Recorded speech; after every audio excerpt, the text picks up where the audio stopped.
주 52시간 근무제가 시행되고 첫 출근 날이었습니다. 직장인들 사이에선 벌이가 줄거나 편법이 횡행하지 않을까 걱정하는 목소리도 나왔습니다. 제7호 태풍 뿌라삐룬이 당초 예상보다 방향을 더 동쪽으로 꺾어 한반도를 비껴갈 것으로 보입니다. 태풍은 내일 밤이 고비가 될 전망입니다. 이번 주 마이크 폼페이오 미 국무장관의 북한 방문을 앞두고 미국에서 북핵 해결이 쉽지 않을 수 있다는 경고음이 잇따라 나옵니다. 미국은 어제 판문점에서 폼페이오 장관의 서한을 북한 김영철 통일전 선부장에게 전달했습니다. 정적대 피해를 폭로하며 목숨을 끊은 배우 고 장자연 씨 사건이 9년 만에 전면 재조사에 들어갑니다. 검찰 과거사위원회는 장 씨 사건을 포함해 모두 4건을 재조사 대상으로 확정했습니다. 조양호 대한항공 회장에 대해 검찰이 횡령과 배임 등의 혐의로 구속영장을 청구했습니다. 검찰은 조 회장이 가족 소유의 면세품 중개업체를 만든 뒤 거래 과정에서 이른바 통행세를 받아 챙기는 등 200억 원대의 횡령 배임 범죄를 저질렀다고 보고 있습니다. 아시아나항공 여객기가 기내식을 제때 공급받지 못해서 출발이 늦어지는 상황이 이틀째 이어졌습니다. 업계에선 총수 일가가 그룹 지배권을 강화하기 위해 기내식 공급업체를 무리하게 교체한 게 이번 사태의 배경이란 지적이 나옵니다. 박근혜 정부 시절 국군 기무사령부가 세월호 참사 직후 유병언 체포조를 만들어 운영한 사실이 JTBC 취재 결과 확인됐습니다. 군 검찰은 당시 군내에서만 수사권을 가진 기무사가 비공식적으로 민간인 체포에 나선 이유와 이런 지시를 내린 윗선에 대해 조사할 계획입니다. 쪽방 한쪽 벽부터 천장까지 물에 젖었습니다. 주말부터 시작된 폭우로 쪽방촌 주민들이 불안해하고 있는데요. 태풍까지 북상하면서 안전사고 우려가 나옵니다. 잠시 후 밀착 카메라에서 전해드립니다. 공기청정기가 도로 위로. 내일을 바꾸는 현대수소 전기차. 예, 시청자 여러분, JTBC 뉴스룸을 시작하겠습니다. 이른바 저녁이 있는 삶. 이 얘기를 오늘 톱으로 전해드리려는 순간인데 방금 들어온 소식은 아시아나 기내식 업체, 하청업체 대표가 압박감을 못 이겨서 스스로 목숨을 끊었다는 소식이 들어와 있습니다. 저희들이 지금 이 내용을 보다 좀 자세히 취재 중인데 취재가 끝나는 대로 바로 전화 연결을 통해서라도 자세한 소식을 전해드리겠습니다. 자, 준비됐던 내용부터 시작을 하죠. 이른바 저녁이 있는 삶, 단지 구호인가 아니면 현실이 될 수 있는 것인가. 오늘부터 한국 사회는 그 시험에 들어갔습니다. 첫 발을 내디딘 오늘 시민들은 다양한 반응을 보였습니다. 월요병도 조금 없어진 것 같고 또 제가 예전부터 배워보고 싶었던 중국어 학원도 수강 신청도 하게 돼서 좀 기쁜 마음이 있습니다. 줄어든 시간만큼의 남은 일에 대해서는 또 집에 가서 추가적으로 해야 되는 부분도 아마 생기진 않을까.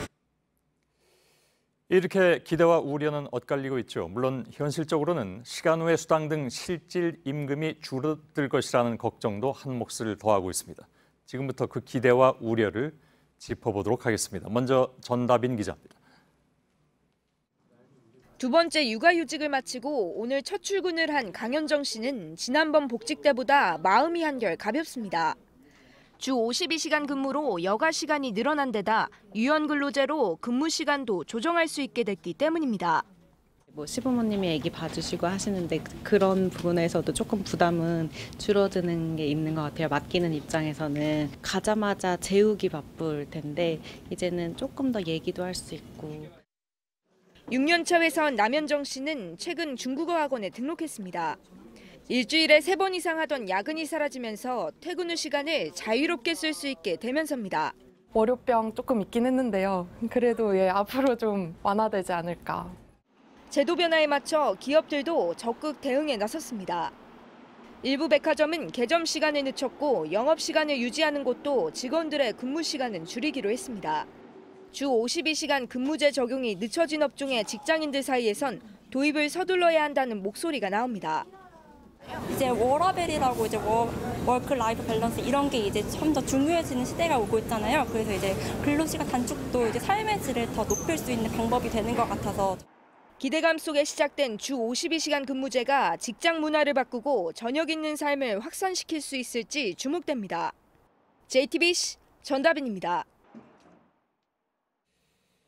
예, 방금 들어온 얘기로는 저희가 아까 말씀드린 대로 아시아나 기내식 하청업체 관련자의 스스로 목숨을 끊은 그런 소식을 전해드렸는데 정확하게 신원이 누구인지를 지금 확인 중에 있습니다.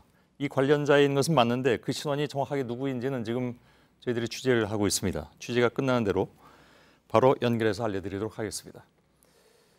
자, 앞서 본 것과는 달리 52시간제 때문에 걱정을 하는 노동자들도 있죠. 초과 근무 등으로 벌었던 수입이 줄면서 당장 쓸 돈이 적어지게 됐다는 것입니다. 퇴근한 뒤에 추가로 일을 찾으면서 이른바 투잡을 뛰려는 이들도 나오고 있습니다. 서준석 기자가 만나봤습니다. 버스기사 김명국 씨는 주당 70시간 넘게 일합니다. 이제 줄어든 운행 시간만큼 수당도 감소하면서 매달 최대 70만 원 정도를 덜 받게 됩니다. 대출금 이자와 자녀들 생활비를 감당해야 하는 김 씨에게는 타격이 큽니다. 어떤 일을 하더라도 돈을 많이 가져가는 게 근로자의 마음이거든요. 현실이 답답합니다. 건설업계 노동자들도 비슷한 고민에 빠졌습니다.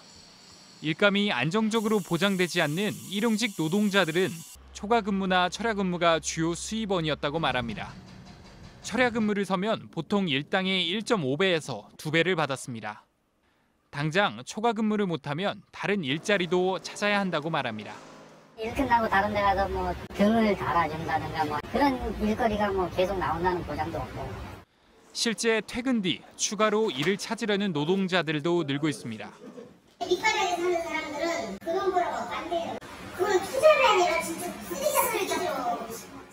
국회는 52시간제 시행으로 노동자 15만 명의 임금이 41만 원 정도씩 줄어들 거라고 봤습니다. JTBC 서준석입니다. 이에 3개월이냐 6개월이냐 아니면 1년이냐 논란 끝에 주 52시간이 시행되자마자 이번에는 탄력 근로제를 놓고 논쟁이 벌어지고 있습니다. 탄력 근로제 기간을 늘리느냐 마느냐, 늘리면 얼마만큼 늘리느냐가 관건인 것이죠. 구희령 기자입니다. 주 52시간이 시행된 첫날, 재계는 또다시 탄력 근로제 기간을 늘려달라고 요청했습니다. 전국경제인연합회 권태신 부회장은 1년까지 허용해야 한다고 주장했습니다. 현재는 3개월인데 4배로 늘려달라는 겁니다. 탄력 근로제는 일이 많이 몰릴 때 야근 등 초과 근무를 허용하는 제도입니다. 하루 12시간씩 일하는 날이 있더라도 3개월 동안 평균 노동시간만 주 52시간에 맞추면 됩니다. 재계는 에어컨이나 핫팩 생산처럼 계절에 따라 일이 몰리는 업종에 꼭 필요하다고 합니다. 또 게임이나 스마트폰처럼 개발 기간이 오래 걸리는 경우는 3개월로는 부족하다는 주장입니다. 정부도 기간 확대를 고려하고 있습니다. 탄력 근로 단위 기간 확대 등 제도 개선 방안도 조속히 마련할 것입니다. 여당도 6개월로 늘리는 걸 검토 중이라고 밝혔습니다. 하지만 노동계는 과로에 시달릴 위험을 키우고 탄력 근로 시간만큼 수당을 덜 받게 된다며 강하게 반발하고 있습니다. JTBC 구희령입니다.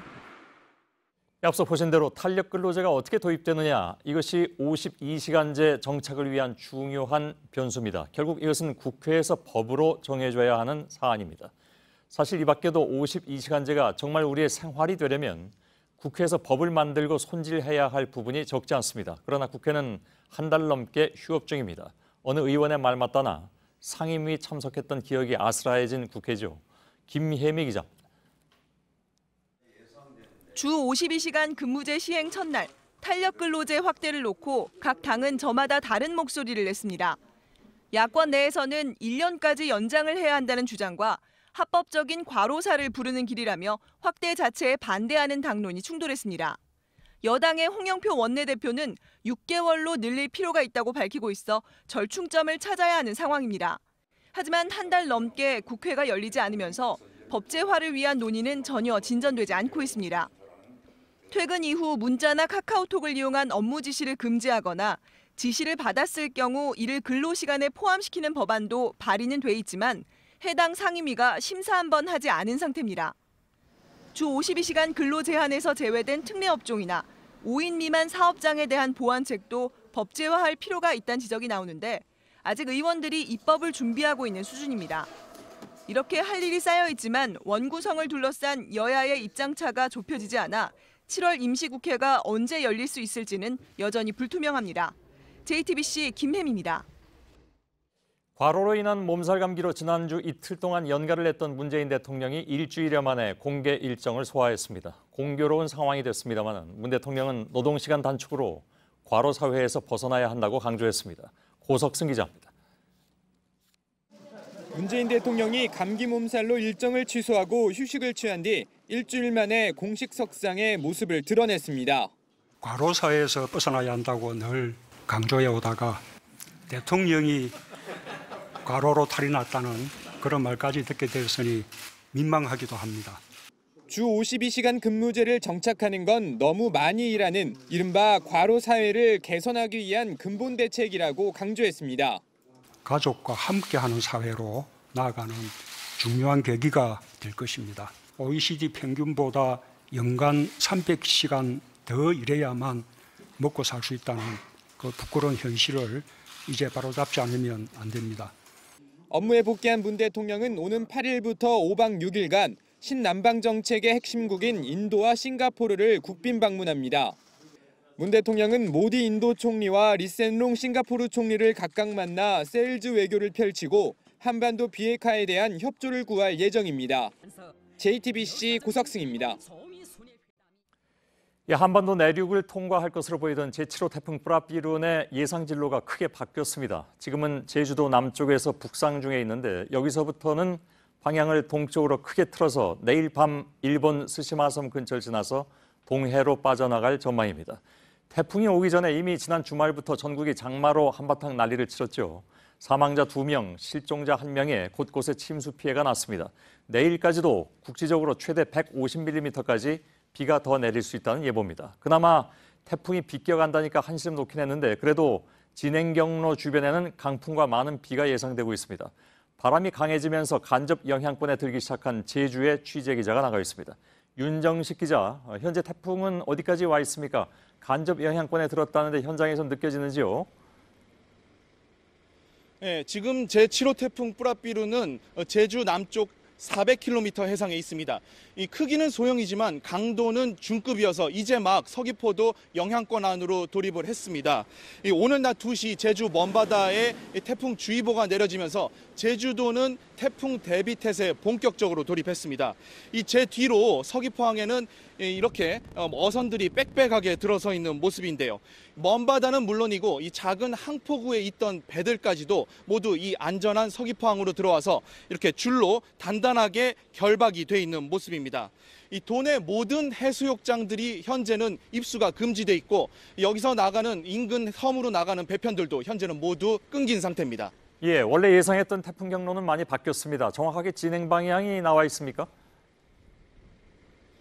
네, 기상청이 오늘 오후 4시에 내놓은 태풍의 경로를 보면요. 이 태풍은 내일 아침 9시경 이 서귀포 동남동쪽 150km까지 접근을 한 뒤 또 다시 계속 북동진을 합니다.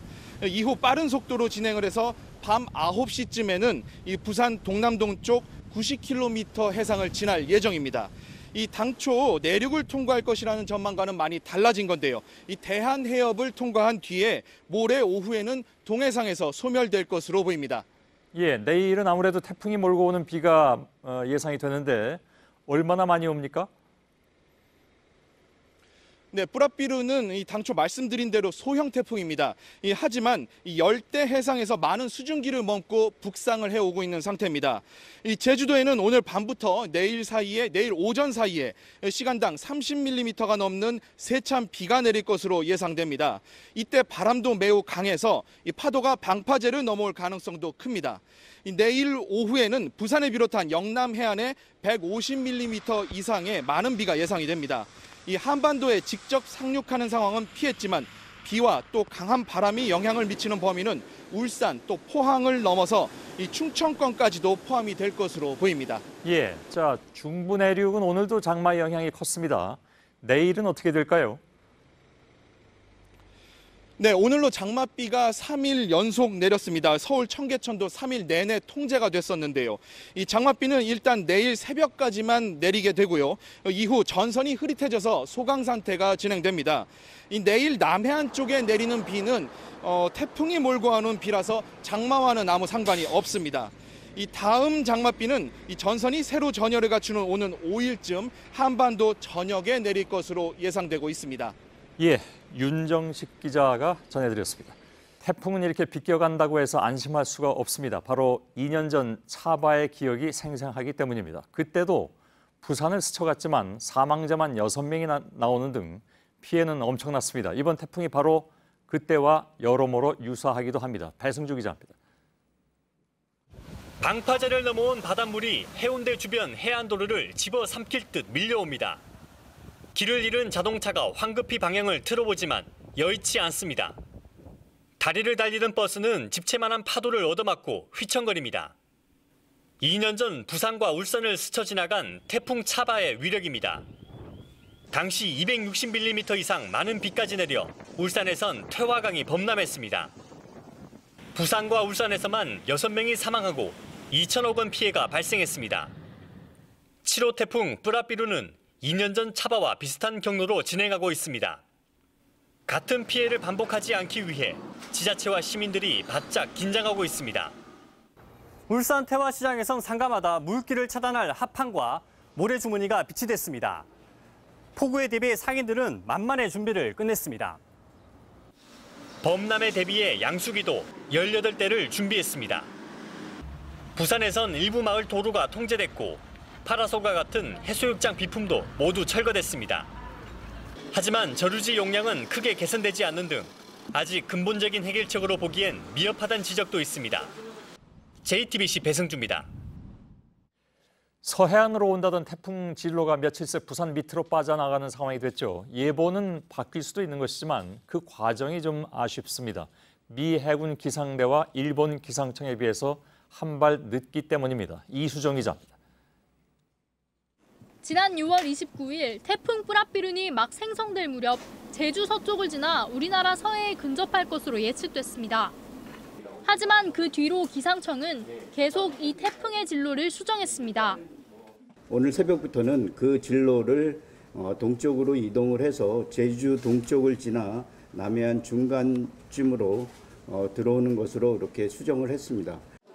예측이 급격히 빗나간 것은 한반도 상층의 찬 공기 흐름을 정확히 분석하지 못했기 때문입니다.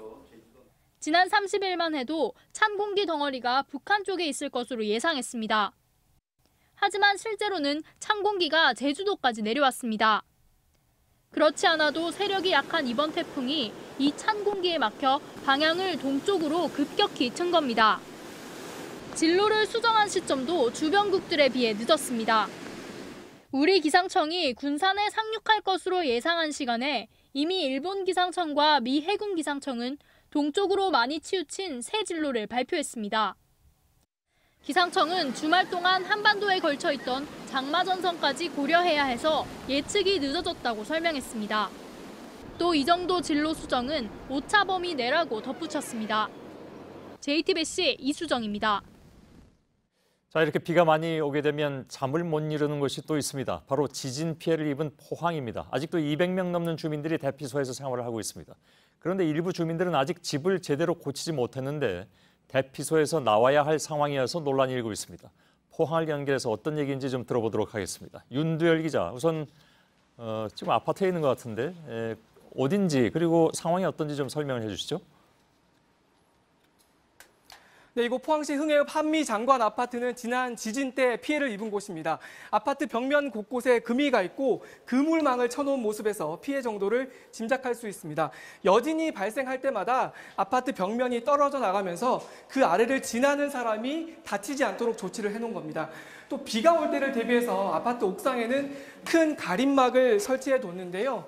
사실상 소용이 없습니다. 왜 그런 건지 아파트 집 안으로 들어와 보시면 알 수 있습니다. 이 방 안으로 들어와 보면요. 보시는 것처럼 비가 내리면 갈라진 벽면을 타고 비가 새 들어와서 이 양동이나 쓰레기통, 이 플라스틱 통처럼 물을 받을 수 있는 도구란 도구는 총동원해서 새는 비를 받아내고 있습니다. 곰팡이가 쓸까봐 이 제습기를 24시간 틀어놓고 있고요. 그러니까 결국은 아파트 옥상에서 비가 새서 물이 흘러내리는 것이 아니라 갈라진 벽 틈 사이로 비가 새서 들어오고 있는 겁니다. 예, 지금 윤두열 기자가 들어가 있는 그 아파트에는 가재도구니 뭐니 다 있는데 대부분 대피소로 가지 않으셨나요? 네, 그렇습니다. 대부분 대피소에서 생활을 하고 있습니다. 지난 1월 포항시가 정밀 안전 진단을 했는데 고쳐서 쓸 수 있다는 소파 판정이 나왔습니다. 그런데 주민들은 불안해서 살 수가 없다며 다시 주민들이 의뢰를 해서 정밀 안전 진단을 다시 했는데 사람이 살 수 없는 사용 불가 판정이 나왔습니다. 결국 이 집 주인을 비롯해서 대부분 아파트 주민들이 아파트에서 빠져나와서 지금 대피소인 흥해 실내체육관에서 생활을 하고 있습니다. 예. 서로 왜 그렇게 다른 조사 결과가 나왔는지 모르겠는데 아무튼 다시 그 집으로 들어가서 살라 이런 얘기가 지금 나오는 상황이잖아요. 네, 소파와 사용 불가라는 전혀 다른 판정이 나오자 포항시가 행정안전부에 물어봤는데요. 행정안전부는 포항시에 손을 들어줬습니다. 이 아파트를 만들 당시인 1988년도에 안전기준을 적용해야 한다는 근거를 내세웠습니다. 예. 그러면 당장 대피소에서 주민들이 나와야 하는 상황입니까? 원칙은 그래야 하지만 주민들의 반발이 워낙 크다 보니 포항시가 주민들과 협의를 하고 있습니다. 주민들은 태풍과 장마가 오고 있는데 집에 이렇게 비가 새고 위험한 집 안으로 들어갈 수 없다고 지금 주장을 하고 있는 상황입니다. 하지만 포항시는 대피소 규모를 점점 줄여나가겠다는 입장이어서 주민들과 갈등이 불가피해 보입니다. 예, 이래저래 좀 걱정이 클 것 같습니다. 윤두열 기자가 포항에서 전해드렸습니다. 이번에 많은 비가 내리면서 도로 곳곳이 움푹 파이는 이른바 포트홀이 여기저기에 생겼습니다. 길에서 이런 포트홀을 밟고 가면 타이어 펑크는 물론이고 차가 갑자기 방향을 잃으면서 교통사고가 날 가능성이 매우 커집니다. 최근에도 사망사고가 났습니다. 이상엽 기자입니다. 화물차가 빠른 속도로 달립니다. 갑자기 한쪽으로 쏠리더니 중앙선을 넘습니다. 지난달 27일 경기도 평택의 2차선 도로에서 5톤 트럭이 마주오던 승용차와 부딪혔습니다. 승용차 운전자 56살 이모 씨가 숨졌습니다.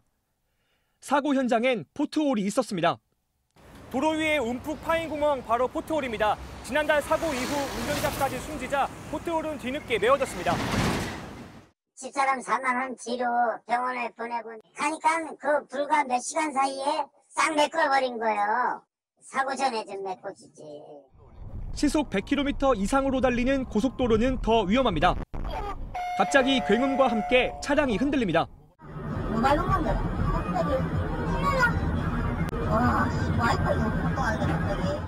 차가 그냥 팍 밑으로 내려앉더라고요. 정말 세우고 싶어도 고속도로가 세울 데가. 포트홀은 여름 장마철에 더 위험합니다. 비로 약해진 도로 일부가 내려앉은 곳에 차량들이 계속 달리면서 포트홀이 만들어집니다. 비 내리는 도로 위 포트홀 사이로 차량들이 지나갑니다. 다행히 몇 시간 뒤 이 포트홀은 곧바로 메워졌습니다. 지난해 서울시가 메운 포트홀만 3만 3천 개가 넘었는데 이 중 36%가 7, 8월에 집중됐습니다. 특히 여름 장마철엔 하루 250개 이상이 생깁니다. 전문가들은 비가 올 때는 속도를 더 줄이면서 타이어 상태도 수시로 확인해야 한다고 지적합니다. JTBC 이상영입니다. 예, 말씀드린 대로 아시아나항공 기내식 대란 사태가 지금 이틀째 이어지고 있는 가운데 안타까운 소식이 전해졌습니다. 기내식 공급을 맡고 있는 납품업체 협력사 대표 가운데 한 사람이 오늘 오전에 숨진 채 발견이 됐는데 이번 기내식 파동과 관련이 있는 것 같다는 것입니다. 보도 바로 연결하겠습니다. 박영우 기자, 어떤 내용인지 좀 자세히 전해주세요. 네, 해당 업체 대표는 아시아나항공에 기내식을 공급하는 샤프더앤코에 물품을 공급하는 협력사 중 한 곳의 대표인 F사의 윤모 씨인 것으로 알려졌습니다. 오늘 오전 자택에서 숨진 채 발견됐는데 아직 정확한 사인은 밝혀지지 않고 있습니다. 샤프더앤코는 지난 1일부터 아시아나항공과 기내식 납품 계약을 맺은 업체인데요. 첫날부터 기내식을 제때 공급하지 못해 비행기가 지연되거나 결항되는 등 소동이 빚어지기도 했습니다. 업계에 따르면 이 협력사 대표와 직원들은 기내식 공급 일정을 맞추기 위해 며칠 동안 잠도 못 자고 준비하는 등 심한 압박을 느껴온 것으로 알려졌습니다. 하지만 인력 부족과 생산 설비 부족으로 큰 어려움을 겪었던 것으로 전해지고 있습니다.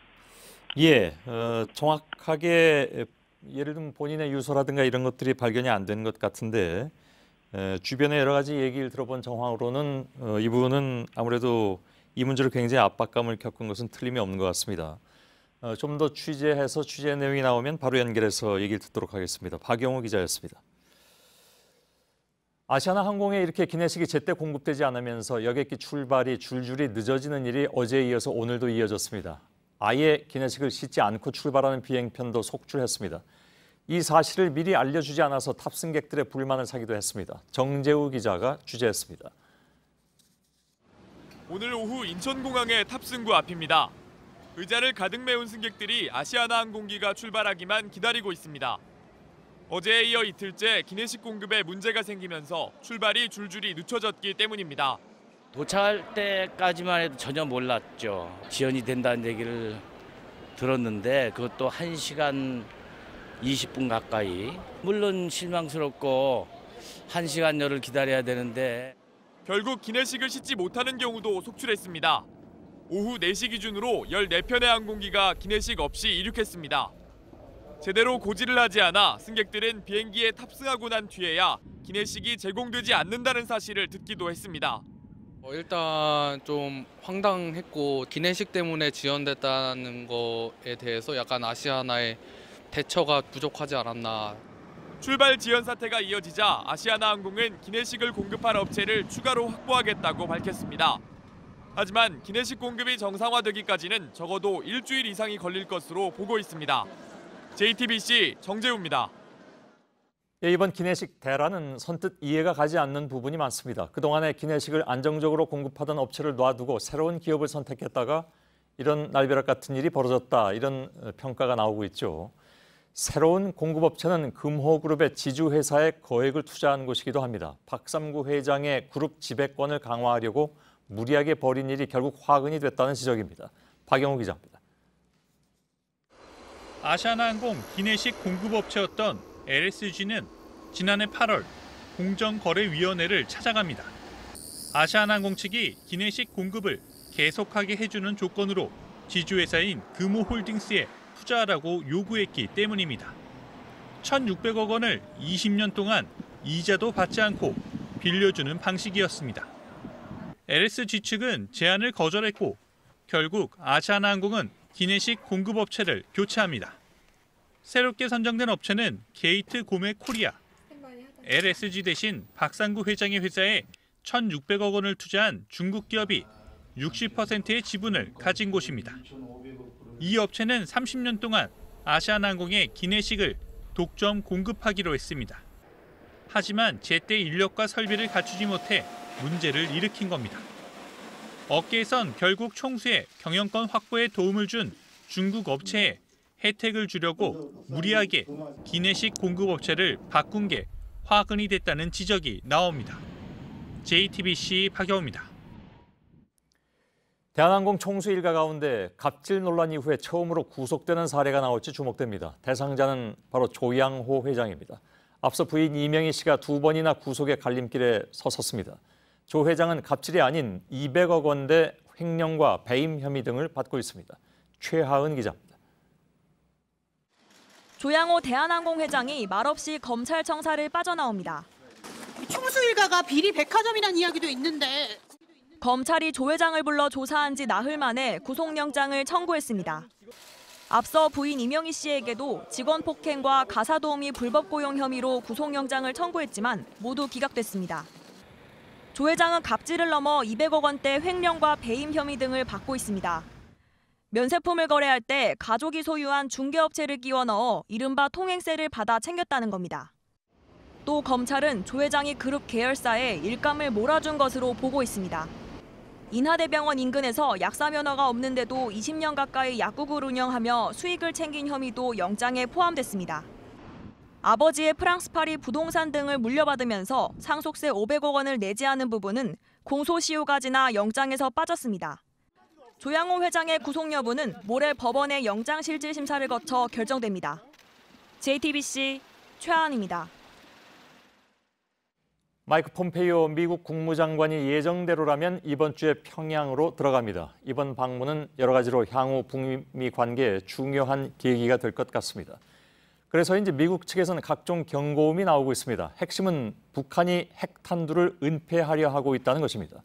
실제로 북한이 내놓을 핵탄두 숫자와 미국이 추정하는 핵탄두 숫자가 다를 가능성이 높은데 이 숫자의 차이가 클수록 양측의 비핵화 협상은 중대한 위기를 맞을 수도 있습니다. 폼페이오의 방북을 앞두고 미국의 전문가들과 언론이 바로 이 문제를 들고 나오고 있습니다. 일각에서는 미국이 후속 회담에서 협상력을 높이려고 압박 강도를 높인 것이라는 해석이 있는가 하면 아예 이번 판 자체를 흔들려는 기류가 미국 내에 있는 것이 아니냐 하는 분석도 있습니다. 결국 폼페이오 장관이 평양에 가서 어떤 결과물을 가져오느냐가 중요하게 됐습니다.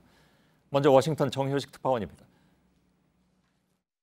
Mike Pompeo will be discussing this with the North Koreans in the near future about really how to dismantle all of their WMD and ballistic missile programs in a year. 볼턴 보좌관이 북한의 협력을 가정해 1년 이내 대량 살상 무기 해체 방안을 거론했습니다.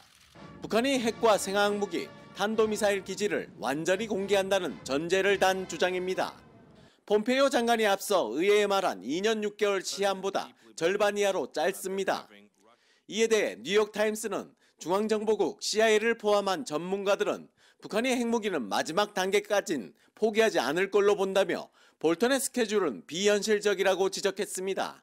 카네기 재단, 과학국제안보연구소 등은 폼페이오 장관에게 우선 미사일에서 핵탄두를 분리하고 핵 생산을 동결하는 단계적 방안을 제안했다고도 전했습니다. 볼턴의 발언이 실제 실행 가능성보다는 협상을 앞두고 북한을 압박할 의도라는 설명입니다. 이와 관련 월스트리트 저널은 북한 함흥의 미사일 제조 공장이 건물을 신축한 정황이 포착됐다고 보도했습니다. 앞서 워싱턴 포스트는 정부 관계자를 인용해 북한이 강선 우라늄 비밀 농축 시설을 통해 핵무기 은폐를 시도하고 있다고 전했습니다. 이는 북한의 비밀 시설을 들여다보고 있다는 걸 강조해 철저한 핵미사일 리스트 신고를 압박하는 것으로 분석됩니다. 트럼프 대통령은 이날 폭스뉴스와 인터뷰에서 북한은 비핵화에 매우 진지하며 그렇게 하기를 원한다고 생각한다고 말했습니다. 워싱턴에서 JTBC 정효식입니다. 폼페이오 미 국무장관의 이번 주 중 방북을 앞두고 북한과 미국의 사전 협상이 다시 시작됐습니다. 미국 측의 실무진은 트럼프 미 대통령의 메시지를 북측에 전달한 것으로 전해졌는데 북핵 폐기와 관련해서 구체적인 조치를 요구한 것으로 보입니다. 박현주 기자입니다. 성김 주 필리핀 대사와 앤드루 김 미국 중앙정보국 코리아 센터장 등 미국 대표단이 어제 판문점에서 북측과 실무 협상을 벌였습니다. 오는 6일쯤으로 예상되는 폼페이오 장관의 방북을 앞두고 비핵화 의제 조율 등 사전談판에 나선 겁니다. 이 자리에서 앤드루 김 센터장은 트럼프 대통령의 메시지를 김영철 북한 노동당 부위원장에게 전달한 것으로 전해졌습니다. 청와대 핵심 관계자는 김영철 부위원장이 직접 판문점까지 내려온 건 그쪽도 성의를 보이려는 뜻으로 풀이된다고 말했습니다. 메시지의 내용은 구체적으로 확인되지 않았지만 북미 정상회담의 합의에 따른 비핵화 후속 조치가 담겼을 것으로 보입니다. 이 밖에도 어제 협상에선 폼페이오 장관의 방북에 맞춰 이뤄질 것으로 보이는 미군 유해 송환 문제도 논의된 것으로 전해졌습니다. JTBC 박현주입니다. 북한이 앞으로는 비핵화, 뒤로는 핵 개발을 하고 있다. 미국에서 잇따르고 있는 이런 주장들에 대해서 청와대는 어떻게 파악하고 있는지 알아보겠습니다. 정재윤 기자가 나가 있습니다. 북한이 북미 정상회담 이후에 핵무기를 은폐하려고 했다는 미국 언론 보도에 대해서 청와대는 일단 어떤 입장을 보이고 있습니까? 네, 청와대 고위 관계자는 통화에서 북한을 압박하기 위한 차원이다 이런 분석을 내놨습니다. 폼페이오 장관이 곧 북한에 들어가는 만큼 미국이 속도를 더 내기 위한 차원이라는 겁니다. 현재로선 우선 북미 간의 협상을 진행시키는 게 가장 중요하다는 길입니다. 또 다른 청와대 관계자는 이런 분석도 내놨습니다. 핵탄두 은폐 의혹 보도가 단순히 북한을 의심하기 위한 차원인지 아니면 미국 내 강경파들이 판을 흔들기 위한 의도인지를 유심히 살펴봐야 한다고 강조했습니다. 예, 판을 흔든다. 정확하게 무슨 의미인지요? 네, 일단 미국 내에서도 북핵 문제를 바라보는 데 있어서 강경파와 온건파 간의 시각차가 있기 때문에 메시지가 충돌할 수 있습니다. 본격적인 후속 협상 국면에 들어서면서 혹시 미국 내 강경파들이 목소리를 높이기 위한 차원이 아니냐 그런 분석이 나오는 겁니다. 다만 지난달 볼턴 보좌관 등 일부 강경파들이 목소리를 높이자 트럼프 대통령이 협상파인 폼페이오 장관에게 힘을 실어준 바 있습니다. 예. 근데 미국 언론이 보도하는 내용을 그냥 막연하게 판 흔들기다 이렇게 보기는 좀 어려운 측면도 있지 않습니까? 네, 물론 그렇습니다. 이 북한의 핵탄두 보유 개수는 미국 내 연구소마다 그리고 전문가마다 추정치가 다 다르게 나타납니다. 때문에 북한이 핵 개발을 중단하기는 하되 일부 핵무기는 폐기하지 않으면서 사실상 핵 보유국으로 인정해달라 이런 주장을 펼칠 가능성도 배제할 수는 없는 상황입니다. 다만 미국 정부 역시 이런 점들을 충분히 계산하고 있고 이에 대비해서 정보나 그리고 협상 카드도 잘 준비하고 있는 걸로 전해지고 있습니다. 미국이 쉽게 북한의 보고서만 받아들고 협상을 진행하거나 제재를 풀어주거나 하지는 않을 거란 선명입니다. 예, 폼페이오 국무장관의 북한 방문이 그만큼 이제 중요해 보이는 그런 시점입니다. 우리 정부는 이번에 북한 방문 결과를 어떻게 예상을 합니까? 네, 일단 한 고위 외교 소식통은요. 폼페이오 장관이 이번에 평양에 들어가게 되면 북핵 폐기 리스트를 요구할 것이다 이렇게 설명했습니다. 이 소식통은 미국은 핵탄두, 핵물질 그리고 ICBM을 포함해서 탄두, 미사일 등에 대한 리스트를 빨리 달라고 할 것이라면서 북한이 리스트를 보여줘야 미국이 사찰로 넘어갈 수 있다고 설명했습니다. 그리고 만약에 이 과정에서 북한이 얘기한 것과 미국이 파악한 게 차이가 있다라고 한다면 그 다음에 검증에 들어가게 될 것이라고 설명했습니다. 예, 정재윤 기자였습니다. 고 배우 장자연 씨가 성접대 피해를 폭로하면서 스스로 목숨을 끊은 사건의 진실을 규명할 기회가 9년 만에 다시 돌아왔습니다. 검찰 과거사위원회는 오늘 회의를 하고 고 장자연 씨 사건을 본조사 대상에 선정했습니다. 지난 2009년 검찰 수사 과정에서 사건이 축소되거나 은폐됐을 정황이 있다는 것입니다. 이에 따라서 과거 장 씨 문건에 담긴 조선일보 방사장과 유력 인사들은 대체 누구인지 그리고 이 사건을 봐주려 한 배후가 있었는지 등에 대한 조사가 이루어지게 됐습니다. 이 사건 외에도 용산 철거민 참사 등 과거 부적절한 수사로 지목된 사건들도 본조사 대상에 올랐습니다. 먼저 한민영 기자의 보도입니다. 고 장자연 씨는 스스로 목숨을 끊기 직전 2008년 9월쯤 조선일보 방사장 술접대 자리에 불려가 성접대 요구를 받았다는 문건을 남겼습니다. 경찰이 확보한 소속사 대표 김모 씨 일정표에도 조선일보 방사장이 등장했습니다. 일정표에 2008년 7월 17일 조선일보 방사장 오찬이라고 적혀 있던 겁니다. 그런데도 과거 경찰과 검찰 수사에서 성접대를 강요했다는 조선일보 방사장은 존재하지 않는 인물이 됐습니다. 과거 검찰과 경찰이 방상훈 조선일보 사장에 대해 장 씨나 소속사 대표 김 씨와의 통화 내역이 없다는 점 등을 들어 방상훈 사장은 조선일보 방사장이 아니란 결론만 내렸던 겁니다. 방 사장의 동생 방용훈 코리아나 호텔 사장도 장 씨와 만난 것으로 지목됐으나 조사는 이뤄지지 않았습니다. 결국 소속사 대표 김 씨만 폭행과 협박 혐의 등으로 재판에 넘겨졌고 장 씨가 성접대를 했다고 폭로한 대기업과 금융업 종사자 등의 실체도 제대로 드러나지 않았습니다. 과거사위원회는 장자연 씨 사건을 재조사하라고 검찰에 권고했습니다. 장 씨가 스스로 목숨을 끊은 지 9년 만에 성접대 등을 강요하고 또 받은 인물은 누구인지에 대한 수사가 본격화하게 됐습니다. JTBC 한민용입니다. 과거 검찰 수사를 믿을 수 없어서 다시 조사하기로 한 사건에는 2009년 용산 철거민 참사도 포함됐습니다. 당시 경찰 특공대가 무리하게 진압했다는 논란이 불거졌지만 검찰이 경찰의 손을 들어주면서 무혐의 결론을 냈던 사건입니다. 김나한 기자입니다. 2009년 1월 20일 새벽 서울 용산구 남일당 건물에서 철거민들과 진압 경찰이 정면 충돌했습니다. 충돌 과정에서 번진 화재로 철거민 등 5명과 진압 특공대원 1명이 숨졌습니다. 당시 검찰은 철거민 등 27명을 수사해 재판에 넘겼지만 과잉 진압 논란이 불거진 경찰 특공대에 대해선 적법한 작전이라며 무혐의 처분을 내렸습니다. 검찰 과거사위원회는 당시 한쪽으로 치우친 수사와 기소가 이뤄졌다며 재조사 대상에 올렸습니다. 2008년 정현주 전 KBS 사장을 배임죄로 재판에 넘긴 사건 역시 무리한 기소의 대표적 사례로 꼽혀왔습니다. 정 전 사장은 KBS와 국세청 사이의 세금 분쟁 도중 법원 조정에 응했는데 검찰은 회사에 손실을 끼쳤다며 기소했습니다. 경영적 판단을 범죄로 판단했다는 지적이 나왔고 법원은 1, 2, 3심 모두 무죄를 선고한 바 있습니다. 이른바 낙동강변 2인조 살인사건도 재조사 대상이 됐습니다. 1990년 한 여성을 죽인 혐의로 유죄 판결을 받고 21년 옥살이를 한 피고인들이 뒤늦게 경찰 고문으로 자백을 했다고 주장한 사건입니다. JTBC 김나한입니다. 세월호 참사 당시 기무사가 유병언 체포조를 만들어 운용했다는 사실이 새롭게 드러났습니다.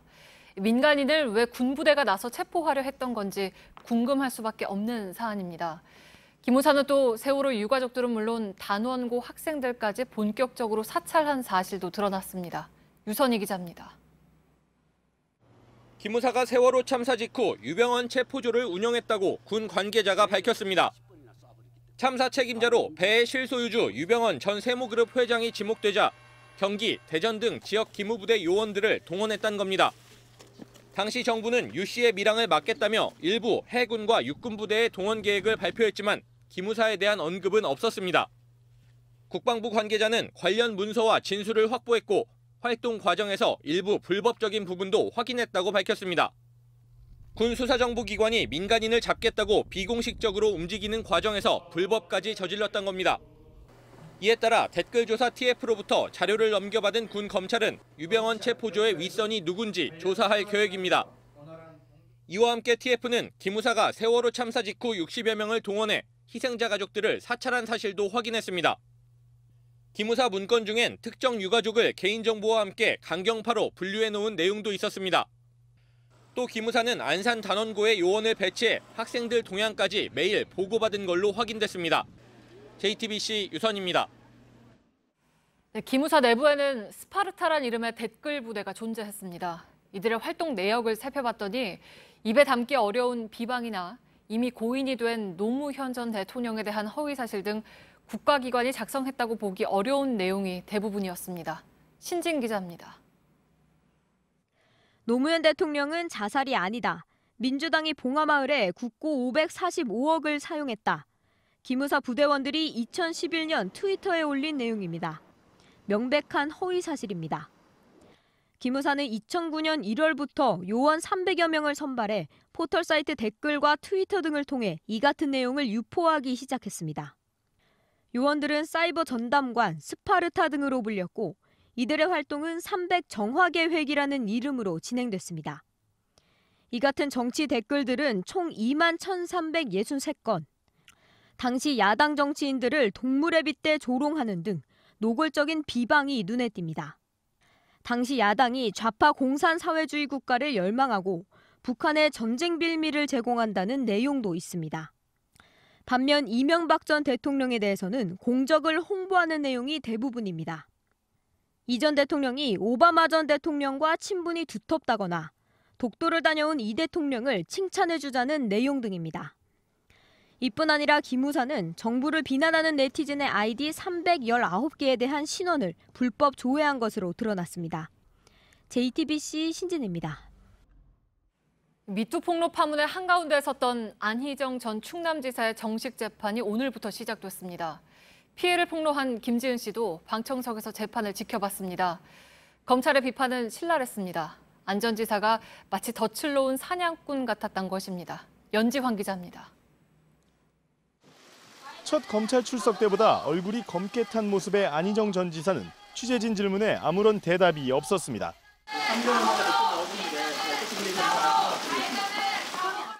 오늘 재판에선 안 전 지사와 수행비서였던 김지은 씨가 미투 폭로 이후 처음으로 한자리에 나왔습니다. 김 씨는 방청석 맨 앞줄에서 재판을 지켜봤습니다. 검찰은 범죄 혐의를 밝히면서 안 전 지사가 덫을 놓고 먹이를 기다리는 사냥꾼이었다고 비판했습니다.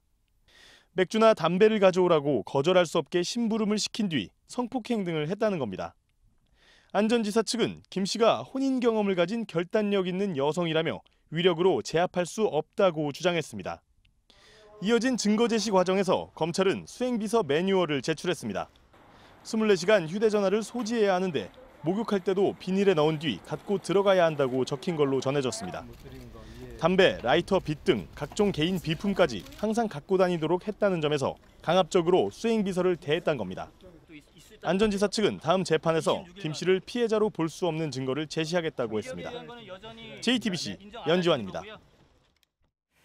김명수 대법원장이 오늘 문재인 대통령에게 김선수 변호사와 이동원 제주지법원장, 노정희 법원 도서관장 등 3명을 신임 대법관 후보로 임명해달라고 제청했습니다. 이 가운데 특히 민주사회를 위한 변호사 모임 회장 출신의 김선수 후보자는 인권과 노동 전문 변호사로 알려져 있으며 대법관에 임명되면 판검사 경험이 없는 재야 변호사 출신의 첫 대법관이 됩니다. 이동원 후보자와 노정희 후보자는 최근 논란이 된 법원 행정처에서 일한 경력이 적거나 아예 없는 정통 법관 출신입니다. 트럼프 미 대통령은 요즘 북핵 문제는 폼페이오에게 맡겨놓고 자신은 무역 전쟁에 올인하는 양상입니다. 한껏 치켜세웠던 할리 데이비슨이 관세 문제로 해외로 나가겠다고 한 바람에 한 방을 크게 맞은 뒤로는 유럽 자동차를 겨냥하고 있습니다. 무려 25%의 관세를 매기겠다는 건데 유럽연합이 가만히 있을 리 없습니다. 게다가 중국까지 미국에 대한 보복을 공언하고 있어서 그야말로 무역 대전이라고 할 만합니다. 심재호 특파원입니다. 무역 협상에서 자동차가 가장 큰 것이다. 트럼프 대통령이 수입 자동차 관세 카드를 본격적으로 꺼내들었습니다. 유럽산 자동차에 대해 끔찍하다며 노골적으로 반감도 드러냈습니다. We bring in millions and millions of cars a year. We charge 2.5%. Some of these countries don't even take our cars. 북미 자유무역협정, 나프타 재협상에 수입차 카드를 지렛대로 활용하겠다는 의지도 분명히 했습니다. 유럽연합은 미국이 유럽산 자동차에 관세를 부과할 경우 328조 원에 달하는 미국산 제품에 보복 관세를 물리겠다고 경고했습니다. 지난해 미국의 자동차 부품 수입 액수와 맞먹는 규모입니다. 할리 데이비슨과 오렌지 주스 등 미국의 전통적 제품에 이은 관세 보복전 2라운드인 셈입니다. 중국 정부 또한 대미 보복 공세를 본격화하는 중입니다. 당장 6일부터 미국산 자동차에 25%의 보복 관세를 추가로 부과해 최대 40%에 이를 것이라고 월스트리트 저널은 전했습니다. 트럼프발 관세 폭탄이 점입 가경의 관세 보복전으로 치닫고 있습니다. 뉴욕에서 JTBC 심재호입니다. 퀵 서비스를 불러서 기상청 공무원에게 현금 뇌물을 보낸 대학 교수가 경찰에 붙잡혔습니다. 연구 용역을 받아내려고 한 겁니다. 기상청 인사가 나면 후임자들이 돌아가면서 뇌물을 받았습니다. 이상화 기자입니다. 받은 곳이 기상청으로 적혀있는 퀵 서비스 영수증입니다. 건국대 한 연구소에서 보낸 흰 봉투였는데 안엔 현금이 들어있었습니다. 연구 용역을 따내기 위해 담당 공무원들에게 뇌물을 보낸 겁니다. 돈을 받은 기상청 직원들은 선임자가 후임자에게 뇌물 수수를 인수인계하기도 했습니다. 돈 봉투는 2009년부터 100만 원에서 200만 원씩 40번 넘게 건네졌습니다. 퀵 서비스로 뇌물을 건넨 사람은 건국대 산학협력당 연구소 본부장이던 김모 교수였습니다. 김 교수는 지인 10여 명을 연구소 직원으로 가짜로 올려놓고 월급 명목으로 국가 연구비를 받아 챙기는 등 21억 원을 빼돌린 혐의도 받고 있습니다. 흰 봉투를 싸서 또 대봉투까지 싼 것도 있었고. 김 교수는 2014년 처음 도입된 원가 분석사 자격증 시험의 채점 위원을 맡아 친동생을 합격시키기도 했습니다. 경찰은 시험이 끝난 뒤 김 교수가 답안지를 직접 수정했다고 보고 있습니다. 경찰은 김 교수를 구속하고 뇌물을 받은 기상청 공무원 등 9명도 입건했습니다. JTBC 이상화입니다. 주변 시세보다 분양가가 낮아 이른바 로또 아파트로 불리는 신규 분양단지에서 불법 청약이 도를 넘고 있습니다. 경기도 하남의 포엘시티 아파트에선 당첨을 위해 위장 이혼한 걸로 의심되는 부부를 비롯해서 불법 청약 의심 사례 100여 건이 적발됐습니다. 하지만 솜방망이 처벌 때문에 단속 효과가 떨어진다는 지적입니다. 이주찬 기자입니다. 지난 5월 경기도 하남 포엘시티 아파트 청약에 당첨된 A씨. 알고 보니 청약을 앞두고 지난해 12월 남편과 이혼한 것으로 드러났습니다. 국토교통부는 A씨가 무주택자에게 주어지는 청약 1순위 자격을 얻기 위해 집이 있는 남편과 위장 이혼한 것으로 의심돼 경찰에 수사 의뢰했습니다. A씨는 예전에도 같은 사람과 이혼했다가 재혼한 적이 있어 과거 불법 청약 여부도 수사받을 것으로 보입니다. 국토부는 포엘시티의 청약 당첨자 2,603명을 조사한 결과 A씨를 비롯해 불법 청약이 의심되는 108명을 적발했다고 밝혔습니다. 포엘시티는 분양가 상한제 적용을 받아 분양가가 시세보다 2억에서 3억 원 싸게 책정되면서 청약자가 몰렸습니다. 국토부는 지난 3월부터 수도권 과열 단지를 집중 단속해왔지만 효과는 크지 않아 보입니다. 전문가들은 솜방망이 처벌이 원인이라고 지적합니다. 주택법에 따르면 불법 청약자는 3년 이하 징역 또는 3천만 원 이하 벌금과 최대 10년간 주택 청약 자격을 제한받을 수 있습니다. 하지만 실제 처벌은 100만 원가량 벌금에 그치는 데다 청약 제한 기간도 3년에서 5년으로 짧은 편에 속합니다. 불법 청약을 막기 위해선 처벌을 대폭 강화하고 청약 제한 기간을 늘려야 한다는 지적입니다. JTBC 이주찬입니다. 면회를 틈타 무장 괴한들이 수감자를 바깥으로 빼돌려서 교도소 뜰에 대기 중인 헬리콥터를 타고 탈옥시킨다. 프랑스 교도소에서 이런 영화 같은 일이 벌어졌습니다. 이 죄수는 5년 전에도 탈옥한 적이 있는데 그때도 영화 같았습니다. 김성탁 특파원입니다. 파리 인근 교도소에서 찍힌 영상에서 헬리콥터 소리가 들립니다. 교도관들이 어디론가 뛰어가고 잠시 후 헬리콥터가 날아갑니다. 2010년 무장 강도를 저지르다 경찰과 총격전 끝에 체포된 레드완 파이드가 탈옥하는 순간입니다. 당시 경찰관 한 명이 숨져 25년형을 선고받은 파이드가 면회소에 있는 동안 무장 괴한들이 들이닥쳐 그를 도왔습니다. 괴한들은 인근 비행클럽에서 헬리콥터 조종사를 총기로 위협해 교도소 뜰에 착륙시킨 뒤 파이드를 태우고 도주했습니다. 일당은 인근 지역에 내려 검정 승용차로 바꿔 타고 달아났는데 해당 차량은 교회 쇼핑몰에서 발견됐습니다. 파이드는 2013년 간수 4명을 인질로 잡고 교도소 문을 폭발물로 부순 뒤 도주했다가 6주 만에 검거됐습니다. 그는 미국 할리우드 범죄 영화 히트에서 로버트 드니로가 연기한 범죄자를 보며 은행 강도 기술을 연마했다고 밝혔다고 외신이 전했습니다. 프랑스 경찰은 탈옥범들이 드론을 이용해 교도소 구조를 미리 파악하는 등 치밀하게 준비된 탈출극이라며 3,000명을 투입해 추격 중입니다. 런던에서 JTBC 김성탁입니다. 90년 가까이 우파 세력이 정권을 놓지 않은 나라 멕시코입니다. 멕시코 대선에서 좌파 연대 정당이 승리했습니다. 20%포인트 차 이상의 압승이었습니다. 핵심 권부의 부패와 치안 불안을 더는 못 참겠다는 민심의 선택입니다. 박상욱 기자입니다. 멕시코에서 89년 만에 좌파 정당 소속 대통령이 배출됐습니다.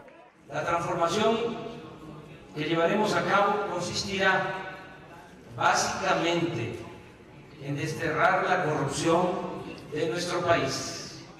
부패 척결은 대선을 관통한 핵심 공약이었습니다. 보수 우파의 장기 집권 속에서 민생은 골마터졌습니다. 니에토 대통령 부부와 측근들은 재임 기간 내내 부패 스캔들을 이어갔습니다. 시간당 사망자 4명, 지난 5월 한 달간 3,000명 가까이 사료될 정도로 멕시코의 만연한 범죄도 변화에 대한 갈망을 키웠습니다.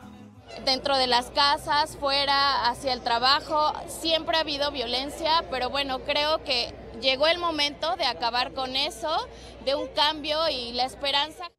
오브라도르는 2000년 수도 멕시코시티 시장에 선출되며 대중정치인으로 발돋움했습니다. 노령연금 도입과 빈민층 지원에 나서며 재임 기간 80% 넘는 지지율을 기록하기도 했습니다. 2006년과 2012년 대선에선 고배를 마셨습니다. 오브라도르 당선인은 이번 대선에서 부패의 낭비 요소를 줄여 복지 재원을 확보하겠다는 구상을 강조했습니다. 인구의 40%에 달하는 절대빈곤 인구 등 과반의 멕시코인들은 희망의 사다리가 작동하길 희망하고 있습니다. JTBC 박상욱입니다. 미국과 중국 간 무역 전쟁 우려가 커지자 증시가 연중 최저점까지 급락했습니다. 코스피는 2271.54로 장을 마감하며 지난해 5월 이후 최저 수준을 기록했습니다. 코스닥도 외국인과 기관이 동반 매도에 나서면서 800선이 깨진 뒤 789.82로 장을 마쳤습니다. 어제 경기도 파주시의 한 아파트 단지 2층에서 주인이 창문 밖으로 강아지를 던졌다는 신고가 접수돼 경찰이 수사에 나섰습니다. 목격자는 집 안에서 강아지를 때리는 소리가 계속 들렸고 이후 떨어진 강아지가 피를 흘리고 있었다고 말했습니다. 경찰은 다친 강아지를 인근 동물병원에 보내 보호하는 한편 주인 A씨를 동물보호법 위반 혐의로 수사할 계획입니다. 이재환 CJ 파워캐스트 대표가 회사 돈을 빼돌린 정황을 경찰이 포착하고 본사 등을 압수수색했습니다.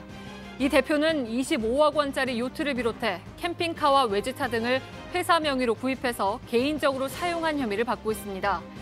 이 대표는 이재현 CJ그룹 회장의 친동생으로 최근 수행 비서들에게 유광처럼 사용하는 바가지를 씻게 하는 등 갑질을 한 의혹이 제기됐습니다. 중국군이 1km 떨어진 거리에서도 인명피해를 입힐 수 있는 레이저총을 개발한 것으로 전해졌습니다. 홍콩 사우스 차이나 모닝포스트는 중국 과학 아카데미 연구소가 레이저 공격 소총을 개발해서 시험까지 마쳤다고 보도했습니다. 이 신문은 이 총에 맞으면 몇 초 안에 총에 맞은 사람의 옷이 불탄다고 덧붙였습니다. 15년 만에 통일 농구를 위해서 우리 대표팀이 내일 평양으로 떠납니다. 2003년 선수로 뛰었던 허재는 이제 감독으로 다시 방북길에 오릅니다. 허 감독은 신의주가 고향인 아버지 얘기부터 꺼냈습니다. 통일농구 취재를 떠나는 온누리 기자가 보도합니다. 제가 간 것보다는 아버님이 갔어야 되는데 고향에 한번 가고 싶다는 말씀을 자주 하셨는데 상황이 안 돼서 50대 중반으로 머리가 희끗해진 허재 감독은 평양 이야기만 하면 아버지를 떠올립니다. 우리 아버님이 그 고향이 이북이시기 때문에 어릴 때부터 냉면을 많이 먹어봤는데 아버지는 북한 신의주 실향민으로 늘 고향을 그리워하다 8년 전 세상을 떠났습니다. 세월이 지나 다시 찾는 평양. 이번엔 태극마크를 단 두 아들 허웅, 허훈과 함께 가게 돼 뜻깊지만 되레 아버지 생각은 더 많이 납니다. 2003년 당시엔 선수였습니다. 현대농구단 소속도 아니었지만 우리 농구를 대표해 방북길에 올랐습니다.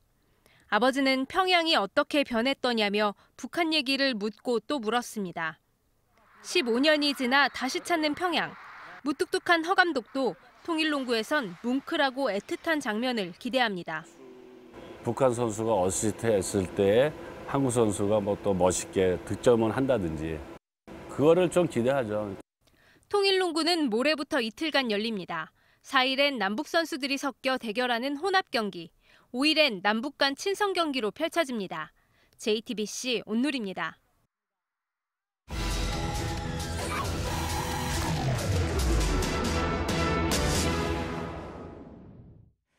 사흘 동안 이어진 폭우로 곳곳에 침수 피해가 잇따르고 있습니다. 그런데 비만 오면 침수뿐 아니라 악취와 습기, 안전사고로 특히 불안해하는 곳이 있습니다. 수도권의 쪽방촌 주민들을 밀착카메라 손광균 기자가 만났습니다. 휴일 아침부터 배수구 주변을 정리하는 손길이 바쁘게 움직입니다. 어제 서울 저녁에 시간당 20mm 안팎의 비가 내린 가운데 이곳은 오후까지 100mm가 넘게 쏟아졌습니다. 물이 딴 데로 많이 나가게 되면 밑에서는 미처 못 받으니까 또 넣고 그러면 물이 침수가 될 수가 있어. 슬레이트나 기와장으로 된 지붕은 뜯어졌고 벽은 갈라졌습니다. 빈 방 안으로 들어가 봤더니 위쪽은 이미 축축하게 젖었습니다. 제가 서 있는 이 공간은요, 어른 2명만 누우면 가득 찰 정도로 좁은데요. 그나마 이 방이 큰 방이고 이 안쪽에는 훨씬 더 작은 방이 있습니다. 벽에는 곰팡이가 쓸어 있고요. 이 위에 천장은 뜯어지기 시작했습니다. 바깥쪽으로 나가면 상황은 더 좋지 않은데요. 이 천장은 슬레이트 지붕을 사용했는데 오래돼서 삭으면서 군데군데 구멍이 뚫렸습니다. 그래서 빗물이 들어오는 걸 막기 위해서 이렇게 두꺼운 방수 소재의 비닐을 사용했습니다. 집 무너질까봐 그게 걱정인데 밤에 잘 때는 가운데다가 머리를 안 두고 여기는 문 앞으로 머리를 두잖아. 혹시 무너지면 빨리 뛰어나와야 될 거 아니겠어. 그래도 살아요. 서울시가 관리 중인 종로구 돈이동의 한 쪽방촌도 사정은 비슷합니다. 비좁은 골목에 흡연과 노상 방류를 금지하는 경고가 곳곳에 붙어 있습니다. 축구장 절반만한 공간에 다닥다닥 들어선 쪽방만 700여 개. 18년째 살고 있는 한 주민을 따라가 봤습니다. 머리를 숙이고 한 명씩만 올라갈 수 있는 계단이 3층까지 이어집니다. 두 사람이 들어서자 방 안이 꽉 찹니다. 장마철 주민들이 더 힘들어하는 건 악취와 습기 때문입니다. 나오지를 못하니까 이렇게 지팽이 짚고 다니는 사람들이 비가 많이 오고 이러니까 그 냄새가 악취가 엄청나고 막 소변도 막 이런 데다 깔겨가지고. 서울시에 있는 또 다른 쪽방촌입니다. 이곳 주민들은 이렇게 무분별하게 버려진 쓰레기 때문에 악취에 시달리고 있습니다. 종량제 봉투도 사용하지 않고 무단으로 버려진 쓰레기들이 대부분입니다. 바퀴벌레도 많고 그러잖아요. 천장마다 복잡하게 엉킨 전기 배선 등 장마를 앞두고 안전사고 우려도 커지고 있습니다. 층마다 주인이 달라 수리를 요구하기도 쉽지 않습니다. 층마다 다 틀려요. 좌측 우측이 주인이 다 따로따로 다 있어요. 된다고 이야기하면은 집주인이 알아서 해줘야 되는데 그런 걸 안 해주고 그래요. 수도권에 있는 쪽방촌 주민들도 불안한 건 마찬가지입니다. 500년 된 느티나무가 쓰러질 정도로 폭우와 강풍 피해가 컸던 수원의 한 쪽방촌의 경우 일부 주민들이 임시 거처를 찾고 있습니다. 장 맞으면 떠나가요. 사람들이 나간다. 그리고 자꾸 떠나. 여기가 홍대인이라는. 서울시 등 지자체는 쪽방촌 건물 대부분이 개인 소유인 만큼 시 예산을 들여 보수하기 힘들다는 입장입니다. 쪽방 주민들이 아무래도 건물 자체가 노후화되어 있고 좋지 않으니까 일반 주민들보다는 더 심하게 느낀다고 봐야 되겠죠. 제습기를 사준다든가 환풍기를 사준다든가 개선하는 방법으로. 시청, 구청 공무원들도 이곳에 살아봐라. 주민들이 지자체에 대책을 호소하며 내건 현수막입니다. 장마와 태풍이 지나가면 쪽방촌 주민들은 이번에는 또 폭염과 싸워야 합니다. 1차 카메라 손광균입니다. 고객 만족도 1위 LG 휘센 제습기는 듀얼 인버터 컴프레서니까, 이동이 쉬우니까, 물이 찼는지 알기 쉽고 넣고 빼기 쉬우니까. 올해도 변함없이 사랑받고 있습니다. 이제 듀얼 인버터 컴프레서로 강력해진 휘센으로 제습하세요. LG 휘센 제습기.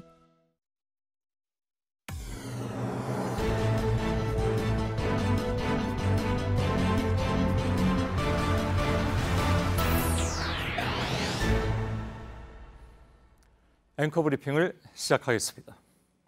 아빠의 마음은 쿵 하고 내려앉았습니다. 8살 딸이 써놓은 2줄짜리 동시 때문이었습니다. 밤의 장점, 사람이 많다. 아빠가 온다. 아이는 밤이 좋다고 했죠. 이른 새벽 출근한 아빠가 밤이 돼야만 집으로 돌아올 터이니 아이는 아빠와 만날 수 있는 밤이 제일 좋은 것이겠죠. 얼마 전에 칸느 영화제 황금 종려상을 받은 고레다 히로카즈 감독 또한 비슷한 충격을 받았던 것을 고백한 바가 있습니다. 그래서였는지 그의 영화들을 관통하는 것은 가족이 함께해서 찬란한 혹은 애틋한 시간들이었습니다. 오늘부터 펼쳐진 주 52시간의 세상. 그토록 소망하던 저녁 있는 삶을 실현시키자는 이른바 워라밸, 즉 일과 생활의 균형을 맞추어서 좀 더 행복해지자는 취지. 그러나 실제 노동의 현장에서 나오는 우려들은 말처럼 아름답지만은 않습니다. 업무의 총량은 그대로인데 무늬만 퇴근이고 밤엔 촛불이라도 켜라는 것이냐는 근심이 나오고, 안 그래도 빡빡한 월급이 더 줄어들어 저녁 있는 삶은커녕 저녁 굶는 삶이 될 것이라는 우려마저 나오고 있죠. 그러나 세계 최장 수준의 노동시간, 한편에선 과로의 아우성이 나오는 반면에 또 다른 한편에서는 일자리가 없어서 한숨이 나오는 사회. 한 인터넷 조사에 따르면 주 52시간 근무제로 퇴근이 당겨진다면 그 시간을 가족과 함께 보내겠다는 직장인이 가장 많았다는데 언젠가 주 52시간제는 오늘날 주 5일 근무제가 당연시되는 것처럼 자리를 잡게 될 것인지 그것도 임금을 나누는 것이 아니라 시간을 나누는 제도로서 말입니다. 밤의 장점, 사람이 많다. 아빠가 온다. 이미 기억하신 분도 있으시겠지만 이렇게 소개해드린 꼬마 친구의 동시 밤의 장점은 지금으로부터 딱 3년 전 바로 이 앵커 브리핑에서 소개해드렸던 내용이었습니다. 당시에 그 꼬마 친구가 8살이었으니 이제는 11살이 되었을 터인데 문득 안부가 궁금해지는군요. 아이는 그 후로도 오랫동안 아빠를 기다렸을까? 오늘의 앵커 브리핑이었습니다.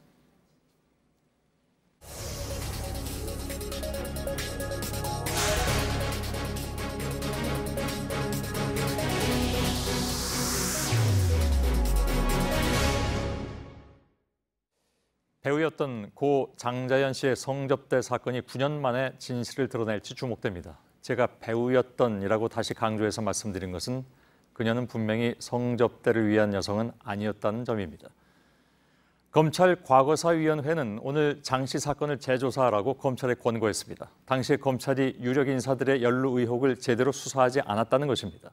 앞으로 조사가 어떻게 진행될지 알아보고 장 씨 사건 외에 용산 철거민 참사, 김학의 사건 등 추가로 지금 재조사 대상에 오른 사건과 이미 재조사하고 있는 사건들도 짚어보겠습니다. 임지수 기자가 나와 있습니다. 자, 그동안에 장자연 씨 사건을 재조사해달라는 요구는 도처에서 많이 나왔습니다. 다만 피해자가 이미 숨졌다는 점에서 조사가 좀 어렵지 않겠냐 이런 얘기들이 있었는데 결국 다시 조사하게 된 배경 어떻게 봐야 될까요? 네, 말씀하신 대로 지금은 피해자가 없다는 점 때문에 이 위원회 내부에서도 가장 논쟁적인 사건이었다고 합니다. 예. 그런데도 불구하고 본조사 대상에 오르게 된 이유는 크게 3가지로 볼 수 있을 것 같습니다. 먼저 국민적 요구입니다. 장 씨 사건을 재조사할지 검토한다는 사실이 지난 1월 알려지자마자 한 달 만에 23만여 명이 청와대 청원에 동참했습니다. 예. 다음으로 최근 검찰 재수사를 꼽을 수 있을 텐데요. 이 서울중앙지검은 사건 당시 무혐의 처분을 받았던 전직 조선일보 기자 조모 씨에 대한 검찰 수사 결론을 9년 만에 뒤집고 최근 재판에 넘겼습니다. 이 과거사위의 진상규명을 다시 해야 한다 이런 확신을 준 대목이라고 볼 수 있습니다. 예. 마지막으로 9년 만에 진실을 말하고 나선 당시 목격자들의 용기도 빼놓을 수 없겠습니다. 최근 고 장자연 씨의 동료도 저희 JTBC 인터뷰에 응했는데요. 한번 들어보겠습니다. 예. 당시 탁자 위에 있던 언니를 끌어당겨서 무릎 위에 앉히고 성추행까지 이어졌습니다. 죄송합니다.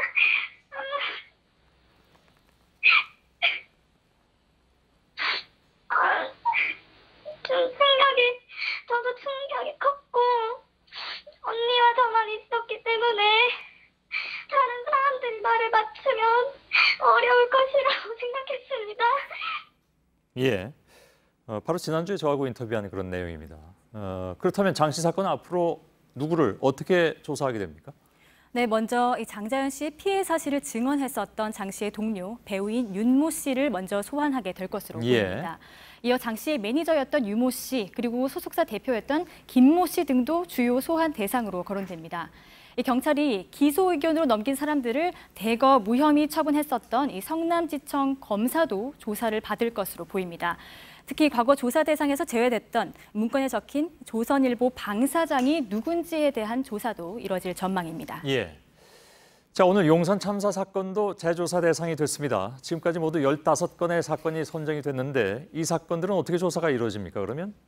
네, 일단 오늘 추가로 선정된 이 용산 참사의 경우 과거 검찰이 이 철거민들만 재판에 넘겼다는 점이 문제가 됐었습니다. 예. 이 과잉 진압 비판이 일었던 이 경찰 관계자들을 놔둔 채 철거민들만 재판에 넘긴 그 경위를, 배경을 확인할 것으로 보입니다. 예. 이 밖에 이미 재조사가 진행 중인 사건으로는 김학의 전 법무부 차관의 성접대 의혹 등 11건이 있습니다.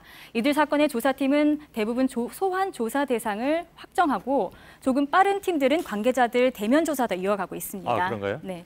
김학의 전 차관 사건의 경우 현재 그 문제의 동영상 속의 피해자라고 주장하는 여성에게 조사 계획이 통보됐다고 합니다. 서울시 공무원 간첩 조작 사건은 피해자인 유성 씨의 변호인에 대한 조사가 이루어졌습니다. 예. 자, 오늘 추가된 사건들까지 다 조사하려면 사실 시간이 좀 많이 필요할 것 같은데 언제쯤 결론이 나올까요? 네, 앞서 말씀드린 대로 먼저 사건과 관련한 이 피해자들 조사를 마무리한 뒤 과거 문제가 된 사건을 맡았던 담당 검사들을 조사하게 됩니다. 예. 다만 해당 검사들 중에 많은 부분이 현직에 남아있고 또 검찰 요직에 있는 경우도 많아서 이 소환 조사와 관련해서 대검찰청 차원의 협조가 절실한 상황입니다. 예. 일단 1차 조사 마감 기한은 다음 달 6일까지인데요. 워낙 시간이 부족한 상황이어서 관련 규정에 근거해서 3개월 정도 더 조사 기간을 늘릴 전망입니다. 예, 1차 조사 기간이 그러면 불과 한 달밖에 안 남은 상황이군요. 네, 그렇습니다. 사실상 근데 법령에 3개월 연장 규정이 있기 때문에 예. 출범 때부터 시간이 부족하다. 11월까지 아마 조사를 진행할 것이다. 이런 얘기가 나왔었습니다. 그렇군요. 예, 임지수 기자였습니다. 수고했습니다.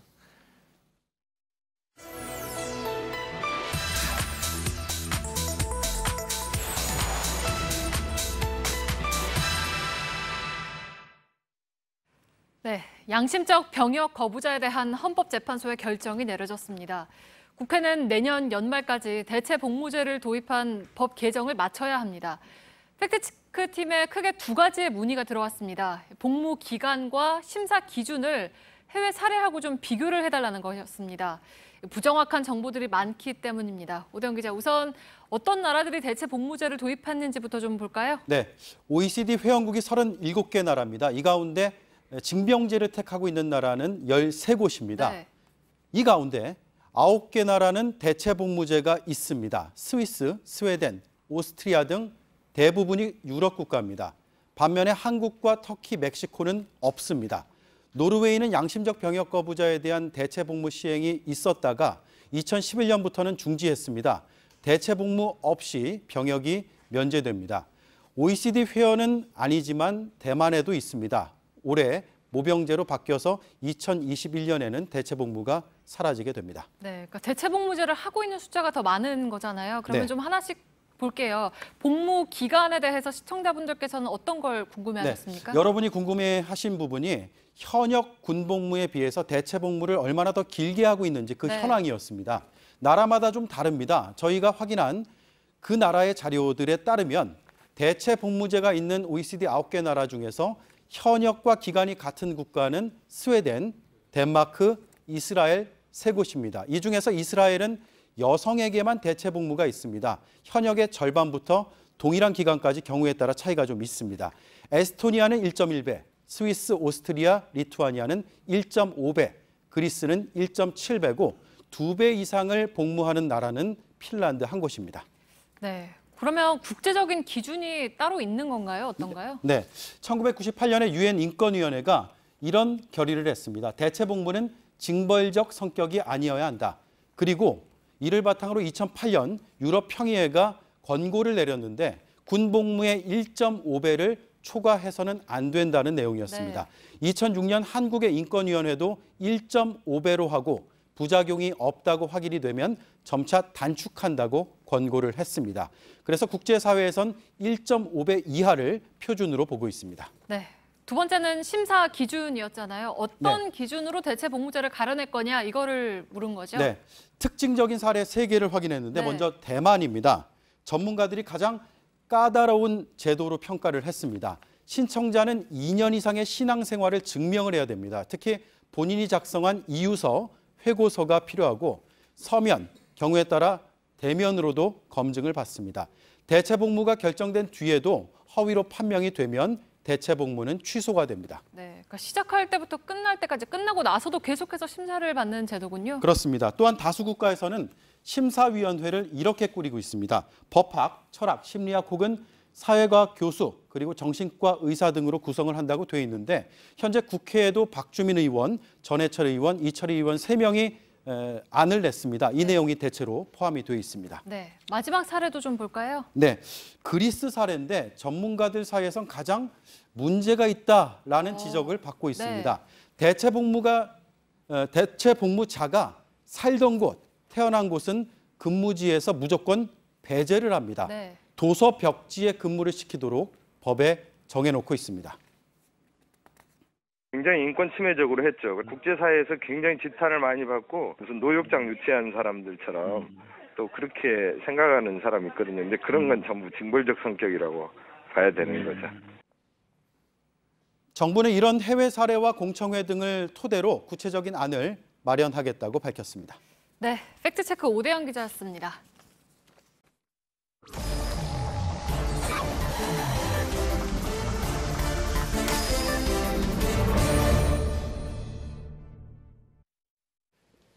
비하인드 뉴스 시작하겠습니다. 박성태 기자가 나와 있습니다. 어서 오세요. 첫 번째 키워드를 열죠. 첫 번째 키워드는 7시간과 일주일로 잡았습니다.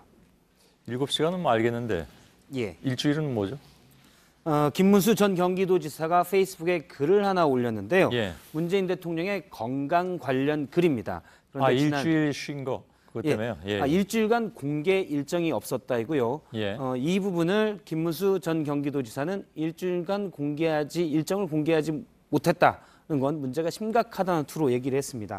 페이스북 글을 잠깐 보면서 얘기하면 문 대통령이 일주일간 공식 행사에 나타나지 않고 있다.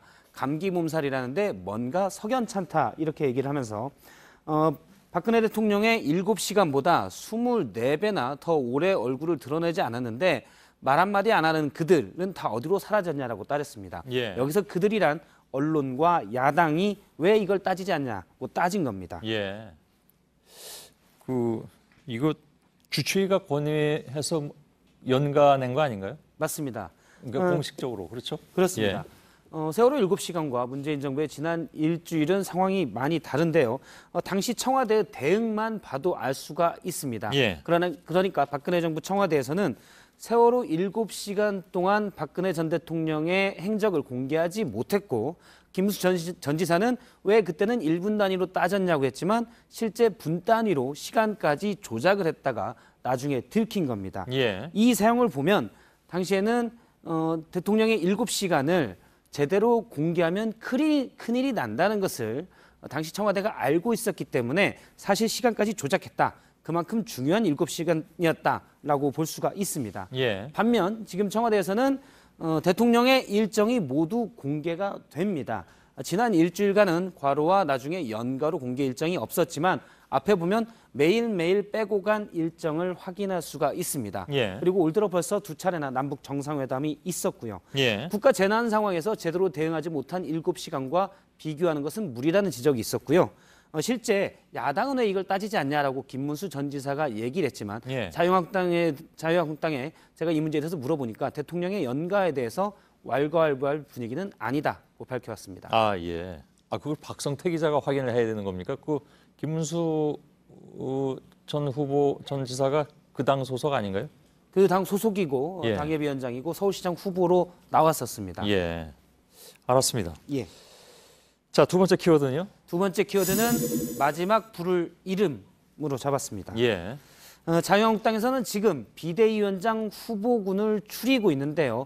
이번 주말쯤이면 후보군이 압축된다고 합니다. 먼저 안상수 준비위원장의 얘기를 들어보겠습니다. 이번 주말까지 5, 6명 선으로 압축을 해서 내주 초에는 접촉을 하면서 우리 국회의원님들하고 또 협의를 하게 될 것입니다. 지금 압축 전이긴 한데 나올 수 있는 이름 또 나오기 힘든 이름까지 다 나오고 있는 상황입니다. 조금 전에 안상수 준비위원장이 중앙일보와 통화를 통해서 밝혔는데요. 비대위원장 후보로 도올 김용옥 교수와 이국종 아주대 교수도 포함되어 있다 이렇게 밝혔습니다. 그런가요?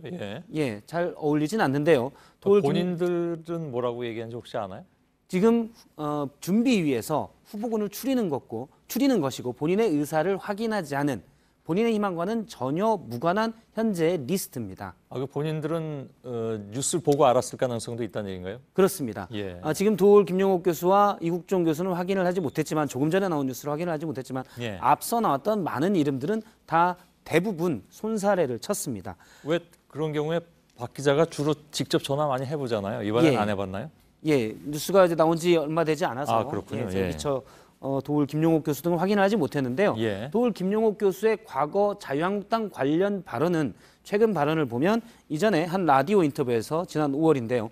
홍준표 대표 같은 분들이 터무니없는 말씀을 계속 해주셔야 한다.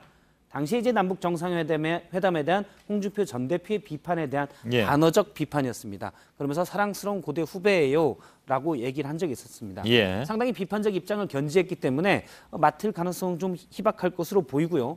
이국종 교수의 경우도 국민들의 지지는 높은 편이지만 정치와는 거리가 일단 있고 이국종 교수가 비대위원장으로 가면 외상센터는 그럼 누가 지키냐 이런 비판이 충분히 나올 수가 있습니다. 예. 글쎄요, 본인 의사를 확인해봐야 아는 것이고 함부로 재단하기는 좀 어려운데 예. 그냥 여태까지 상황을 보면 그렇게 실현 가능성이 높아 보이진 않는 것 같군요. 그렇습니다. 예. 후보군에는 정말 파격적인 이름들이 많이 나오고 있습니다. 예. 거의 브레인스토밍 수준으로 여러 이름들이 나오고 있는데요. 이정미 전 헌법재판소 재판관의 이름도 나왔었고요. 아, 그런가요? 예. 예. 어떻게 보면 전혀 관련이 없는 이석수 전 청와대 특별감찰관의 이름도 나왔었습니다. 예. 이뉴한 연세대 교수의 이름도 나왔었는데요. 이뉴한 교수의 경우는 이전에 박근혜 전 대통령의 당선인 시절 당시 기구에서 활동을 한 적이 있어서 예. 가능성은 있을 수도 있다 이렇게 볼 수 있지만 본인이 거절한 것으로 알려졌습니다. 예. 이외에도 계속 나오는 인물들, 여러 서울시장 후보군 때부터 자주 나왔던 인물들인데요. 황교안 전 총리, 김종인 전 민주당 비대위 대표, 김영호 정의화 전 국회의장, 그리고 김황식 전 총리, 김병준 교수 등 많은 사람들의 이름이 나왔었고요. 예. 홍정우 헤럴드 미디어 회장 이름까지 나왔었는데 우선 내가 해볼 의지가 있다라고 밝힌 사람은 김병준 교수뿐입니다. 그건 지난번에 얘기했죠. 예. 이 시간에. 예. 아무튼 알겠습니다. 세 번째 키워드는요? 세 번째 키워드는 초고액 실업수당으로 잡았습니다. 누구 얘기입니까?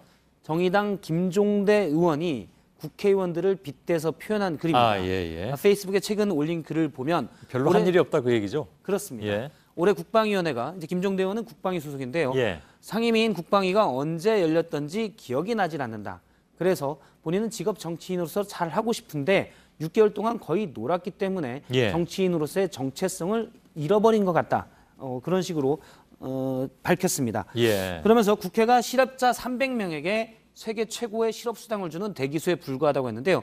국회의원이 300명 인셈을 했고요. 국회의원들의 세비가 연간 1억 4천만 원 정도 되는데 이를 비판한 겁니다. 예. 실제 국회는 임시국회 매달 열렸지만 본회의는 거의 열리지 않았고요. 상임위도 거의 열리지 않았는데 각 상임위별로 차이는 있지만 김종대 의원이 속해 있는 국방위를 보면 회의록에서 저희가 확인해봤는데 2월 달에 있었던 게 마지막 회의입니다.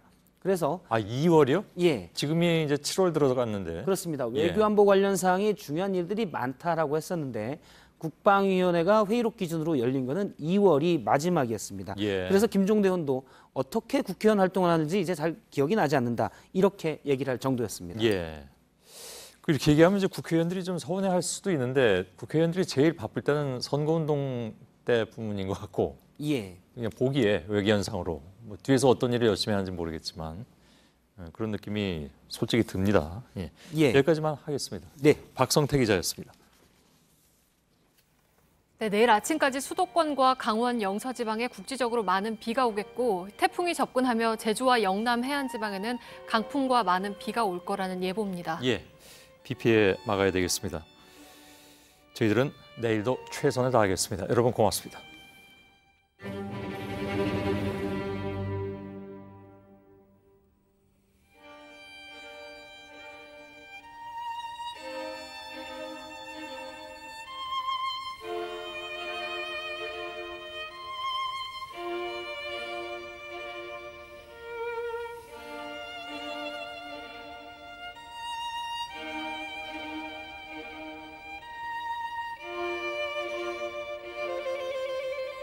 Thank you.